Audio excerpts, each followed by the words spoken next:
Welcome. Today we're talking about how to find the surface area of a cone. Now remember, to find surface area, we need to break the solid into its individual surfaces, find the area of each of them, and then add it up. So here's a cone. This is a 3/4 view from the top. And if you look from the bottom, you can see that there's a circular base. So one of the things we'll need to do is find the area of this circle. So we'll use the pi r squared that we've used before. Now the top is a little more strange. If you slice the top and unroll it, it actually looks like a sector of a circle. Now we're going to use a formula that's pi times the radius times s, where s is the slant height of the cone.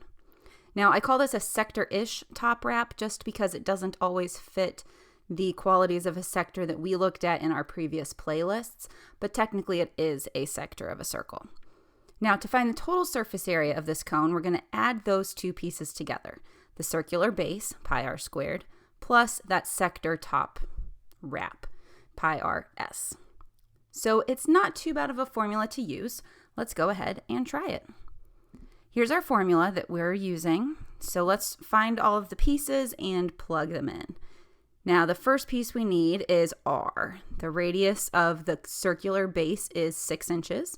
So we'll plug that in for both of the r's in our formula. Now we have pi times 6 squared plus pi times 6 times s. We still need that slant height.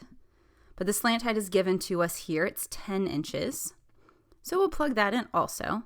And now all that's left is to simplify this. 6 squared is 36 and 6 times 10 is 60. Then we have like terms here. We can go ahead and add them to get 96 pi. If you want the decimal equivalent, then you'll just go to your calculator and say 96 times pi. We'll get 301.59289. Now, we, of course, have been rounding to the nearest tenth, so let's go ahead and round that to 301.6, and we'll put our units in there, square inches, because we are working with area. And then that's our final answer. That's really all there is to it when you're finding the surface area of the cone. There is one time where things might get a little tricky. Just like with the pyramids, since we're looking at surface area, we need the slant height from the outside surface. Now in this example, we're not given that. Let's see what we are given. We've got the 4.5 at the bottom. That's the radius of that circular base. So let's plug in the 4.5. Now we're looking for s. The slant height is the other number that we need to be able to finish out this formula. But the 20 centimeters here, that's the height of the cone. It's the inside height, not the outside surface. We need s. Now, luckily for us, just like with the pyramids, we can imagine creating a cross-section of this area and use Pythagorean theorem to find that slant height. So remember, Pythagorean theorem tends to be a squared plus b squared equals c squared.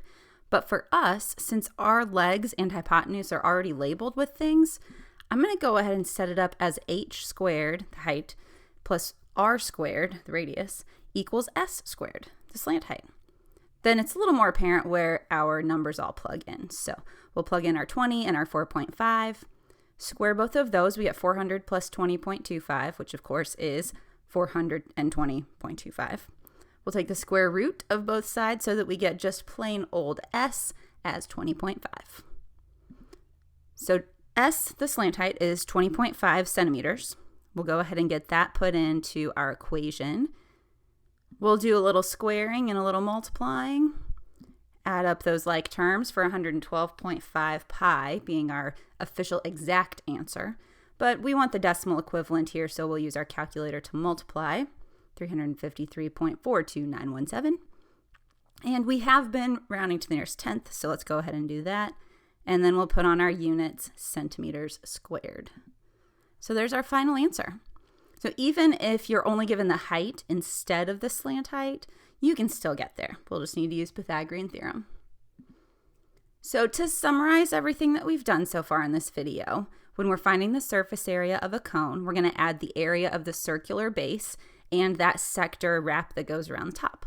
Here's the formula we used, which represents adding up those two areas. And remember, you do need the slant height. If you're given h, that inside height, instead of s, then you just use Pythagorean theorem.